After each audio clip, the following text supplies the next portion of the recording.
Right, we went into his bedroom and it was just a mountain of teddy bears, fluffy toys on his bed. And I was trying to work out, what is it his bedroom or is it one of the kids' bedrooms? You know what I mean? And then the governor got he opened the side drawer and there was a laminated picture of these teddy bears, all in the position they were in. And he said, those bears have to be put back in that position on that card, that's why that's there, otherwise he'll shout and scream at the maids.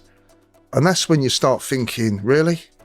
You know, I mean, I thought it was a tool already, the way I used to speak to everyone, and treat us like shit, but to go to that lengths, to stop him from shouting at a maid, that had to be put in a certain way. Again, that's coercive behaviour as far as I'm concerned. You know? Along with Virginia's allegation of sex trafficking, Andrew Lowney, who has written the Royals' unauthorised biography, claims to have laid bare other potential crimes, almost all driven by Andrew's hunger for cash. There was a case for his basically financial corruption, the way that he abused his position as the Special Representative for Trade and Investment between 2001 and 2011. He was helping his business chums do business, for example, in China and the Middle East, and he was himself doing business on his own behalf. And I think there's a strong case there for him to be investigated, charged, and I believe he should be convicted. Andrew was cooked. Recently, a former trusted royal employee says the habits of Andrew Mountbatten-Windsor and Sarah Ferguson left staff livid. The former prince and his ex-wife have been embroiled in the Jeffrey Epstein saga in recent weeks after showing up several times in email exchanges with the offender in the latest release of the files. The most striking detail in all of this is not the scandals or the headlines, but the fact that staff were so upset by Andrew and Sarah's behaviour that they eventually reached the Queen herself. Not a private word, not a quiet adjustment, a direct intervention. Because the household simply could not cope with how things were being run. That alone tells you how unusual the situation had become. More is unraveling every day as staff speak out who knew. In this video, we are going to break it down for you.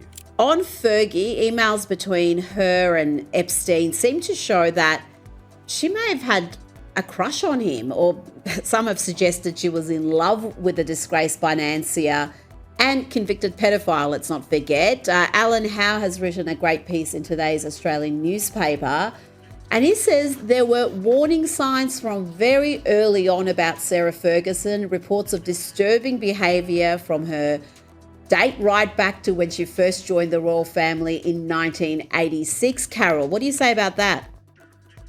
Well, yes, this is the newest thing that has come out of the Epstein files. I mean, there's so much that's coming out. There are thousands and thousands of pages. But yes, it has come out that on at least 2 occasions, she proposed to Jeffrey Epstein. And yes, it was after he was convicted the first time of using girls. And so, you know, obviously that didn't bother her very much, or it didn't preclude her wanting to be married to him. Now, of course, it is, she does have this pattern where she's attracted to men, not only for their accomplishments and, you know, their having a lot of money and so on, but also for what they will buy her, you know, what they can offer her. Now, imagine being the King of England, or in this case, the Queen, and having to tell your grown son and his wife to, quite literally, get out of bed and stop acting like they are at an all-you-can-eat buffet that never closes. We are talking about the kind of behavior that doesn't just raise an eyebrow at a dinner party. It makes the most seasoned, stoic royal staff in the world want to hand in their resignations and join a circus for some peace and quiet. Today, we are pulling back the heavy, gold-trimmed curtains on the chaotic and frankly bizarre household habits of Andrew Mountbatten-Windsor and Sarah Ferguson. From lavish gluttony that made the late Queen Elizabeth II step in, to a security protocol that was more open house than royal palace, the details coming out of the woodwork are enough to make your tea go cold. Quick favour, if you're loving this deep dive into the royal drama, hit that subscribe button. Over 92% of viewers haven't yet. It's free, takes a second, and means the world to the team here at Canadian Hub. Thanks for being part of the journey. Now, back to the show. Now, evidently, she's not preparing any public apology. Oh, so she's not going to go into Oprah and cry this time. Despite the escalating revelations from the Epstein files, I think she knows she wouldn't get away with the usual, that was the other Sarah. That Sarah didn't know who she was. That Sarah was just acting on automatic pilot. And now me, this Sarah, is appalled when I look at that Sarah. Oh, give me a break. She is an absolute schizo. I know that's very politically incorrect to say that, but never mind, I just said it. So she's looking for a new PR team to manage her image as she plans a return to the UK. Now, if you thought royal life was all about polished silver and precise timing, Andrew and Sarah, the original Yorks, were here to tell you, hold my gin and tonic. According to former royal butler Paul Burrell, the unhappiness among staff started almost as soon as the ink was dry on the marriage certificate. We aren't talking about a little bit of honeymoon laziness. We are talking about a total disregard for the gears that keep a palace turning. You see, the royal kitchens are run with the precision of a Swiss watch. Meals are planned weeks in advance. Food waste is considered a cardinal sin by the late Queen, and everyone knows where they are supposed to be. But for Andrew and Fergie, the schedule was more of a suggestion. Burrell describes a household that lived in a state of permanent do not disturb. They would reportedly stay in bed for days at a time, refusing to let maids in to even make the bed. Imagine the state of a room after 48 hours of royal repose. But while they were hiding under the duvets, they still expected the kitchen to be at their beck and call. Breakfast at noon, sure. A full roast lunch at 4 p.m, why not? A late night snack that required a chef to be on standby at 2 a.m. Absolutely, it turned the palace into a 24-hour a la carte diner, and the staff were reaching their breaking point. The Queen steps in, a royal reprimand for gluttony. You know things have gone off the rails when the master of the household has to go to the Queen because the staff are practically in open revolt. This wasn't just about a late omelette, it was about the sheer waste. The late Queen was famously frugal. She'd save wrapping paper and turn off lights in empty rooms. So hearing that her son was demanding lavish gluttony while his staff were exhausted was the final straw. Watch this. Dudley stepped in with a message that was as sharp as a royal sword. If the sovereign of the United Kingdom could decide her meals in advance and stick to a routine, her son and his wife could certainly manage to do the same. It was a rare, direct intervention into the York household, but as we've seen over the decades, the habits didn't exactly die out, they just evolved. This brings us to a rather chilling transition. While the staff were fuming over late-night sandwiches, something much more serious was allegedly happening at the gates of Buckingham Palace. If you think the kitchen drama was intense, wait until you hear how the York approach to rules applied to national security. Security protocol, or Mrs. Windsor, enter Paul Page, a former Royal Police Protection Officer who worked at the palace between 1998 and 2004. He's recently gone to the police with allegations that make the bed-making drama look like a picnic. Page claims that Andrew, now frequently referred to as Andrew Mountbatten Windsor, after losing his HRH status, routinely bypassed security protocols. According to Page, women were being brought into the palace at all hours, often after closing, with a specific instruction: do not log their names. When staff concerned for the safety of the residents, where, lest we forget, the Queen was often sleeping, asked for identification, they were reportedly told to simply log the guests as Mrs. Windsor. Think about that for a second. In one of the most high security buildings on the planet, the Mrs. Windsor loophole was allegedly being used to usher in guests who had zero security clearance. Page points out the obvious nightmare. If there had been a fire or a security breach, nobody would have known who was actually in the building. It's the ultimate do you know who I am move, but played out with the safety of the monarchy on the line. A pattern of narcissism, the nylon tie incident. But let's get back to the daily grind, because royal biographer Andrew Loney has painted a picture of Andrew that is, quite frankly, exhausting. Loney's research suggests that Andrew viewed staff not as professionals, but as subordinates in the most medieval sense of the word. We are talking about a man who would reportedly summon a maid from 4 floors down just to close a curtain he was standing right next to. It gets pettier. There are accounts of Andrew demanding a member of staff be transferred because he disliked a mole on the man's face. Another was allegedly moved because he had the audacity to wear a nylon tie. It's the kind of behavior that sounds like a villain from a Dickens novel. But according to those who were there, it was just Tuesday at the York residence. The energy in the household was one of constant grinding tension. Staff were frozen out if they fell out of favor. Imagine coming to work every day wondering if your tire or a facial feature was going to be the reason you lost your job. It's no wonder the pool of people willing to work for him began to shrink faster than a cheap old sweater in a hot wash. Fergie's medieval banquets and the debt dilemma. And what about Sarah? While she was often seen as the fun one, staff tell a different story of opulent excess. We are talking about someone who, despite being millions of pounds in debt, reportedly demanded a whole side of beef, a leg of lamb and a chicken be laid out every single night like a Henry VIII banquet. Most of it, according to former courtiers, was simply thrown away the next morning. The waste was staggering. $18,000 a month on wine, $132,000 a year on clothes.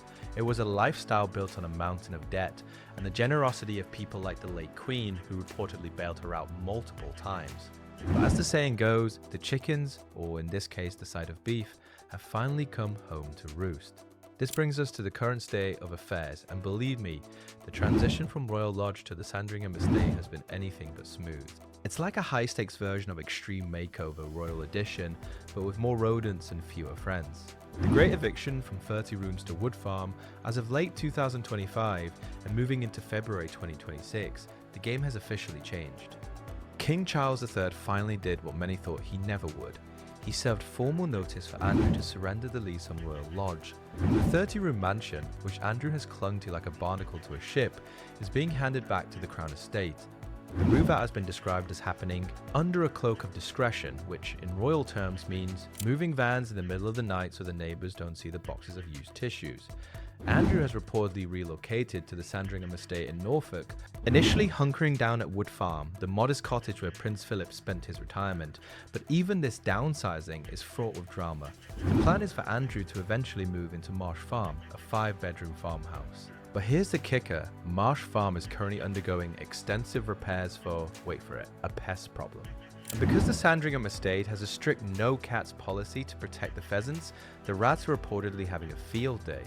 It's almost poetic, isn't it? A man who once lived in a 30-room palace is now waiting for a farmhouse to be deratted. What's truly telling about this most recent move is the reaction of the estate staff. Reports coming out of Sandringham suggest that several estate workers have flat out declined to work for Andrew.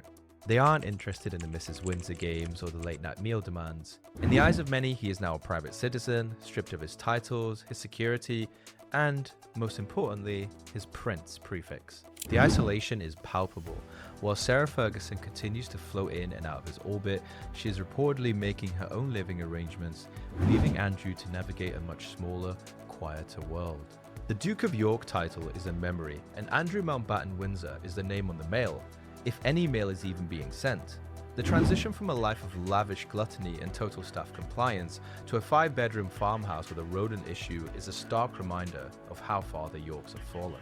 It wasn't one single event that did it, but a constant grinding pattern of behaviour that eventually made the institution of the monarchy say, enough. But the real tragedy in this royal soap opera isn't just the deratted farmhouses or the Mrs. Windsor guest logs, it's the collateral damage. We're talking about the two women caught in the crossfire of their parents' spectacular fall from grace, Princess Beatrice and Princess Eugenie. Imagine being in your 30s, trying to build a career, a marriage, and a family, while your parents are essentially being voted least likely to succeed by the entire nation and the palace. As of early 2026, the York sisters are living in what royal insiders call an impossible limbo. On one hand, they are the late Queen's beloved granddaughters. On the other, their family name has become a geopolitical liability. The inheritance that vanished. For years it was whispered that Prince Andrew was clinging to the 30-room royal lodge, specifically so he could leave it to his daughters. It was meant to be their grand inheritance, a literal castle in the air. But with Andrew now hunkered down in a 5-bedroom farmhouse at Sandringham, that dream has effectively evaporated. The sisters are now facing a reality where they've missed out on a $15 million family home, and the York title they've carried since birth has been rendered dormant. In late 2005, when Andrew officially announced he would stop using his titles, it sent a shockwave through his daughters' lives. While King Charles has been kind enough to let them keep their HRH status, reportedly out of high affection for his nieces, the shadow of their parents' reckless legacy is getting harder to outrun. Torn loyalties and the Epstein shadow, the psychological toll is reportedly emotionally draining. How do you maintain a relationship with a father who is a global pariah? Sources say the sisters are mortified by the constant drip feed of new information. Just recently, more files emerged suggesting that back in 2009, Sarah Ferguson allegedly took Beatrice and Eugenie, then just 19 and 20, to lunch at Jeffrey Epstein's Palm Beach mansion, just days after his release from prison. Whether they knew the gravity of the situation at the time is irrelevant to the court of public opinion.